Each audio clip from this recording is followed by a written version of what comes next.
কি কিনলেন আপনি? আচ্ছা, তাহলে ভাবিকে নিয়ে একদিন আসেন।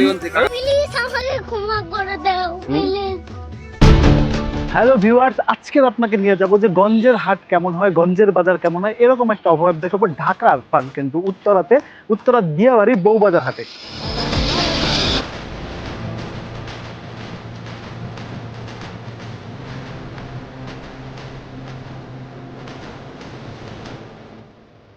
আমরা এই মুহূর্তে আছি দিয়াবাড়ির এই যে বাজারটা বসে, এটা স্থানীয় যারা আছে তারা এই আশেপাশের এলাকায় যে ধরনের সবজি ফলমূল এই শহরের লাইফে রাস্তার দুই পাশে বিকালবেলায় খুঁজে পাওয়া যায় প্রাণের প্রশান্তি এবং সেই সাথে স্বাস্থ্যকর টাটকা সবজির বাজার।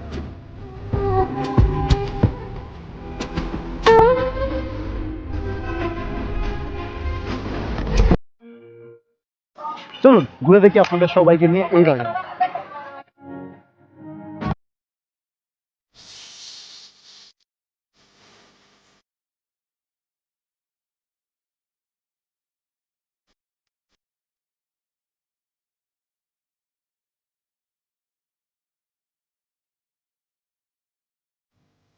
এইগুলা কি দিদি, এগুলা কি? বকফুল, এটা দিয়ে কি করে? ও আচ্ছা আচ্ছা আচ্ছা, এটা দিয়ে বড়া খায় তাই তো? দেখা যায় না এগুলো ঢাকাতে খুব একটা।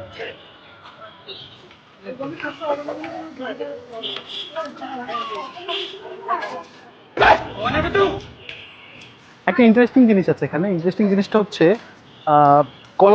কলার মোচা গ্রামগঞ্জে বা আমরা যারা গ্রাম থেকে আসি তাদের জন্য খুবই এটা পরিচিত। আমরা যারা শহরে বড় হয়েছি তারা অনেকেই এটার সাথে পরিচিত না। এইটা আসলে সবজি হিসাবে খাওয়া হয়, খুবই সুস্বাদু। তার পুষ্টিগুণ দিয়েও অনেক পুষ্টি বিশেষজ্ঞরা এটাকে খুবই বেশি তাদের প্রিফার করে। এবং আমরা যারা এই কলার মোচার সাথে পরিচিত না তাদের পরিচিত হওয়ার জন্য উত্তরা হাটে একবার এসে ঘুরে দেখতে পারেন। এইটা এখানে খুব অ্যাভেলেবেল পাওয়া যায়।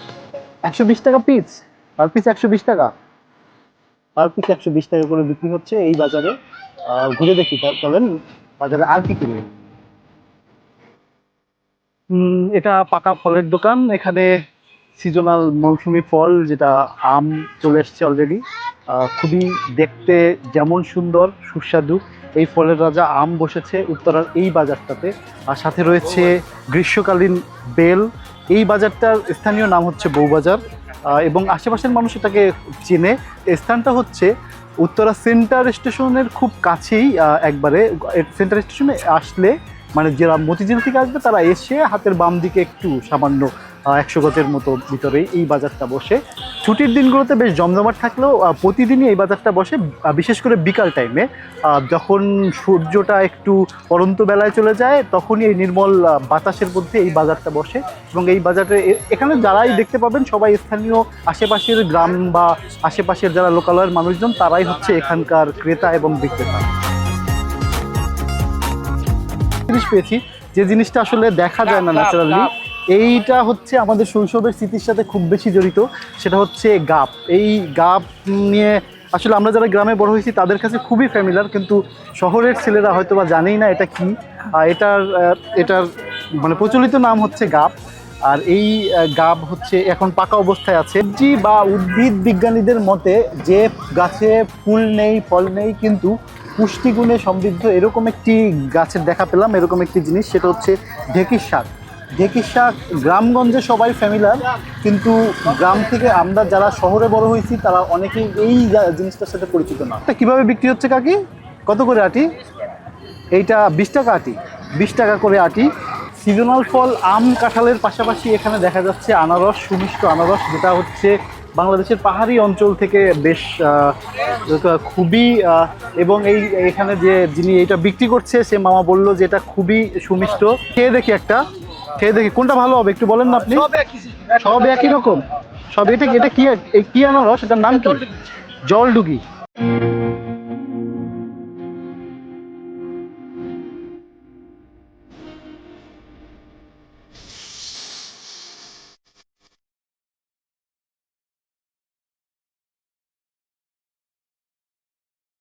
প্রসেস করে দিবেন না, তাই তো? তাহলে ঢেলে দেন তো। আচ্ছা, এটা খাওয়ার জন্য স্পেশাল উপকরণ, সেটা হচ্ছে কাঠি, টুথপিক যেটাকে বলি আমরা। এই টুথপিক দিয়ে আমরা হচ্ছে এইভাবে রাস্তার মধ্যে প্রসেস করে আনারস খাওয়া, এই অভিজ্ঞতাটা খুব কম মানুষেরই আছে মনে হয়। দেখি একটু টেস্ট করে। যেমনটা বলছিল এরকমই সুমিষ্ট আনারস, সাথে কাসুন্দি দিয়ে মাখানো মামার হাতের জাদু। একটা ইন্টারেস্টিং জিনিস দেখলাম, সেটা হচ্ছে কলমি শাক, আমাদের লোকাল বাজারে সবচেয়ে পরিচিত। আর একটা জিনিস আছে এখানে, এই জিনিসটা হচ্ছে আমরা যে মিষ্টি আলু খাই, সেই মিষ্টি আলুর গাছ।